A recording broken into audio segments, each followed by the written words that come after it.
আজ মঙ্গলবার, আজকে বিপত্তারিণী ব্রত। আমি ভেবেছিলাম যে এই বছরে আমি বিপত্তারিণী ব্রত করব।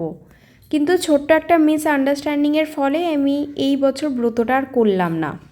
আমার ননদ আমার বরের জন্য একটা ডোরি করেছিল, আর আমায় বলে গিয়েছিল আজকে কিন্তু সারা দিনটা ভাত আর মুড়ি খেলে চলবে না, লুচি বা পরোটা খেয়ে থাকতে হবে। তাই আমি আমার হাজব্যান্ডকে বললাম যে আজকে আমি তোমায় পরোটা করে দেবো, তুমি পরোটা নিয়ে অফিসে চলে যাবে। বলছে তাই করে দাও। তো সকালবেলা আজকে ভাত না করে আমি এখানে ছোলার ডাল বসিয়েছি আর পরোটা করছি।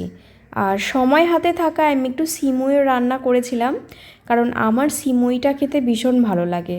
হাজব্যান্ডকে আমি প্রতিদিন ভাতের সাথে দুটো তরকারি দিই, আর আজকে পরোটা নিয়ে যাবে, শুধু ডাল পাঠাবো। তাই আমি ভাবলাম যে সময় যখন আছে তাহলে সিমুইটা কেন করব না, তো সিমুইটাও করেছি। আমি প্রতিদিনের ছোট ছোট করে ব্লগ বানাচ্ছি। জানি না তোমাদের কার কীরকম লাগছে, বাট আমার নিজের ভিডিওগুলো দেখতে আমার নিজের ভীষণ ভালো লাগছে।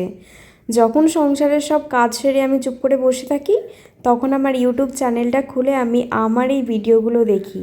দেখো, তোমাদের সাথে গল্প করতে করতে, ভিডিও শ্যুট করতে করতে আমার কিন্তু খাবার রেডি হয়ে গেছে। এই রয়েছে সিমুই, ছোলার ডাল আর পরোটা। আমিও নিজের জন্য ভাত করিনি, আমিও ভাবলাম যে এটাই খেয়ে নেব। আর একার জন্য না কোনো কিছু রান্না করতে আমার ভালো লাগে না। খাওয়া দাওয়া কমপ্লিট করে আমি কিন্তু একটু আজকে বেরোবো। যেহেতু শ্রাবণ মাস পড়ে গেছে, আমার বাড়িতে না সবুজ চুড়ি শেষ হয়ে গেছে। আগের বছর কিনেছিলাম, কিন্তু সেই সবুজ চুড়িগুলো না প্রায় অনেকগুলো ভেঙে গেছে আর হাতে হচ্ছে না। তাই ভাবলাম যে একটু সবুজ চুড়ি কিনে নিয়ে আসবে, একটা মাস আমি পরে থাকবো। তো সেই মতো আমি খাওয়া দাওয়া কমপ্লিট করে একটু বেরোলাম, আমাদের কাছেই মার্কেট রয়েছে। আর সবুজ চুড়ি নিয়ে এসেছি তো বটে, পরতে গিয়ে না আমার হাতটা অনেকটা কেটে গেছে।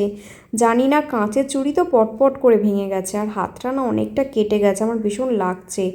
বাঁ হাতে তো পরে নিয়েছি, বাট ডান হাতে পরতে গিয়ে না সব চুড়ি আমার প্রায় ভেঙেও গেছে। অবশেষে একটা পরতে পেরেছি।